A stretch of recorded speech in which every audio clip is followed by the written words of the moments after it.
Hi. Today we are going to look at some informal English usages. നമ്മൾ generally എങ്ങനെയാണ് നമ്മൾ English പഠിച്ചിട്ടുള്ള ഒരു സബ്ജക്റ്റ് ആയിട്ടാണ് അല്ലേ, നമുക്ക് സ്കൂളിൽ പഠിക്കാനുള്ള ഒരു വിഷയമാണ് ഇംഗ്ലീഷ്, അല്ലാണ്ട് നമ്മളെ നേറ്റീവ് ലാംഗ്വേജ് അല്ല. അതുകൊണ്ട് തന്നെ നമ്മളത് യൂസ് ചെയ്യുമ്പോൾ ഒരു സബ്ജക്റ്റായി പഠിക്കുന്നതിൻ്റെ പോരായ്മ അതിൽ പലപ്പോഴും വരാറുണ്ട്. അതുകൊണ്ട് തന്നെ നമ്മൾ എല്ലാ ഒക്കേഷൻസിലും ഒരേ വാക്കുകൾ, ഒരേ യൂസേജസ് ആണ് യൂസ് ചെയ്യാറുള്ളത് അല്ലേ. For example, I am okay എന്നാണ് നമ്മൾ നമ്മുടെ ടീച്ചറിനോട് പറയാറുള്ളത്. അതേ വേർഡ് തന്നെയാണ്, അതേ യൂസേജ് തന്നെയാണ് നമ്മൾ ഫ്രണ്ട്സിനോടും പറയാറുള്ളത്, I am okay, right. So നമുക്ക് എപ്പോഴും ഒരേ കോമൺ ഫോർമൽ യൂസേജസ് മാത്രമാണ് പരിചയമുള്ളത്. ആൻഡ് ഓഫ് കോഴ്സ് നിങ്ങൾ ഇംഗ്ലീഷ് മൂവീസ് വാച്ച് ചെയ്യാറുള്ള ആൾക്കാരാണ്. ഇംഗ്ലീഷ് മൂവീസിൽ നമ്മൾ എപ്പോഴും കാണാറുള്ള എന്താണ്, they are using informal phrases or informal words. So of course നമുക്കും ഇങ്ങനത്തെ ഇൻഫോർമൽ യൂസേജസിനെ കുറിച്ച് കുറച്ച് ഒരു നോളേജ് ഉണ്ടാവണം. So I thought today I'll come up with some informal usages that you can use in your daily vocabulary. Alright?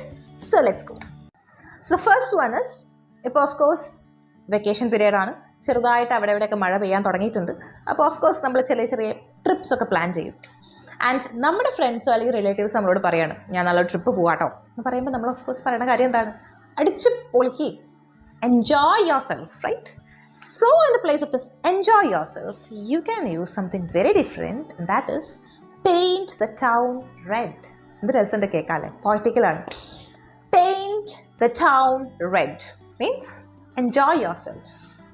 And the same thing നമുക്ക് ചില മൂവീസിലും കാർട്ടൂൺസിലോ സോങ്സിലോ ഒക്കെ കാണാൻ പറ്റുന്നുണ്ട്. Search for that. ഓക്കെ. രണ്ടാമത്തത്, നമ്മൾ പഴയ ആൾക്കാർ പറഞ്ഞ് കേട്ടിട്ടുള്ളതും ഇപ്പോഴും ആൾക്കാർ പറഞ്ഞു കേൾക്കുന്നതുമായിട്ടുള്ള ചില ഓക്വേർഡ് കാര്യങ്ങളുണ്ട് അല്ലേ. ലോജിക്കലി ആലോചിക്കുമ്പോഴൊന്നും ഒരു കണക്ഷൻ ഇല്ലാത്ത കാര്യങ്ങളായിരിക്കും, പക്ഷെ നമ്മൾ ആരൊക്കെയോ പറഞ്ഞത് കേട്ടിട്ടുണ്ട്.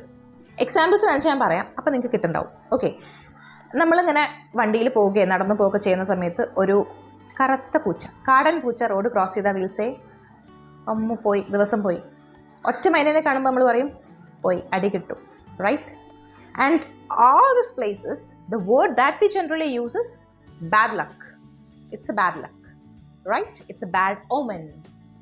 And from today onwards, you will be using the word jinx in place of that. Bad omen, bad luck, jinx. Okay? ഇനി അടുത്തത്, അത് നമ്മൾ ജനറലി യൂസ് ചെയ്യുന്ന വാക്ക് തന്നെയാണ്. നമ്മൾ ഏതെങ്കിലും ഒരു ബർത്ത്ഡേ പാർട്ടിക്കോ അല്ലെങ്കിൽ ഏതെങ്കിലും ട്രിപ്പിനോ ഒരു ഗെറ്റ് ടുഗെദറിനോ ഒക്കെ പോയി കഴിഞ്ഞാൽ തിരിച്ചു വരുമ്പോൾ ഓഫ് കോഴ്സ് ആൾക്കാർ ചോദിക്കും, എങ്ങനെ ഉണ്ടായിരുന്നു പരിപാടി, എങ്ങനെ ഉണ്ടായിരുന്നു പാർട്ടി, എങ്ങനെ ഉണ്ടായിരുന്നു get together. And the usual common monotonous word is amazing. The trip was amazing, the party was amazing. But from today onwards, we are going to change it, and the word is it was a lit. So it was a lit. Super ആയിരുന്നു, amazing ആയിരുന്നു. അതിൻ്റെ പകരം we will be using lit. Okay, ഇത് പറയാൻ പോകുന്ന കാര്യം നമ്മൾ പൊതുവേ കാണാറുള്ള കാര്യം തന്നെയാണ്. നമ്മുടെ സ്കൂളിലായിക്കോട്ടെ അല്ലെങ്കിൽ നമ്മുടെ വർക്ക് പ്ലേസസിലായിക്കോട്ടെ, നമ്മളോട് ആരെങ്കിലും ഒരു ചെറിയ ഹെൽപ്പ് ചോദിക്കുകയാണ്, എന്തെങ്കിലും ഒരു സഹായം ചോദിക്കുകയാണ്, അപ്പോൾ നമ്മൾ പറയും not a problem, not a big deal എന്നൊക്കെ പറയും. വലിയ പ്രശ്നമല്ല, നമുക്ക് ചെയ്യാം, സ്ഥിരം ചെയ്യാറുള്ളതാണ് അല്ലേ. So not a problem, not a big deal. But ഇന്ന് തൊട്ട് നമ്മൾ എന്ത് പറയും, the word is no biggie, no biggie. That's all, simple അല്ലേ. And the last word for today, phrases. നമ്മളുടെ ചില പഠിപ്പിച്ചിട്ടുള്ള ഫ്രണ്ട്സൊക്കെ ഉണ്ടാവില്ലേ, ഫുൾ ടൈം പഠിക്കൽ, പരീക്ഷയ്ക്ക് ഫുൾ മാർക്ക് വാങ്ങൽ, അങ്ങനത്തെ ആൾക്കാരൊക്കെ നമ്മൾക്ക് എക്സാം ഹാളിൽ ഇരിക്കുമ്പോൾ കാണാം ഏകദേശം എല്ലാ ക്വസ്റ്റ്യൻ ആൻസർ ചെയ്തിട്ടുണ്ടാവും. ഇനി ഒരെണ്ണമൊക്കെ ബാക്കി കിട്ടാണ്ടാവുള്ളൂ. പക്ഷെ ആ ഒരെണ്ണം കിട്ടാൻ വേണ്ടി ഒരു ഭയങ്കരമായിട്ടിരുന്ന് ആലോചിച്ചിരിക്കുന്നത് കാണാം. നമ്മളൊക്കെ അവിടെ ചിലപ്പോൾ ഒരു ക്വസ്റ്റ്യൻ കിട്ടാണ്ടിരിക്കുന്നവരായിരിക്കും കേട്ടോ. ആ സമയത്ത് ഭയങ്കരമായിട്ട് ഇവർ തിങ്ക് ചെയ്യുന്നത് കാണാം. they will be thinking very hard അല്ലേ. ഈ thinking very hard, the usage is rock your brains. So ഒന്ന് ആലോചിച്ച് നോക്ക്, നല്ല ആലോചിച്ച് നോക്ക് എന്നൊക്കെ പറയുന്ന സ്ഥലത്ത് നമുക്ക് എന്ത് യൂസ് ചെയ്യാം, rock your brains.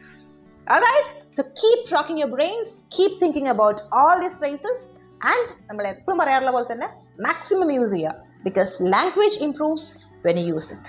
Alright? So keep using them. We'll meet in our next video. Till then, bye.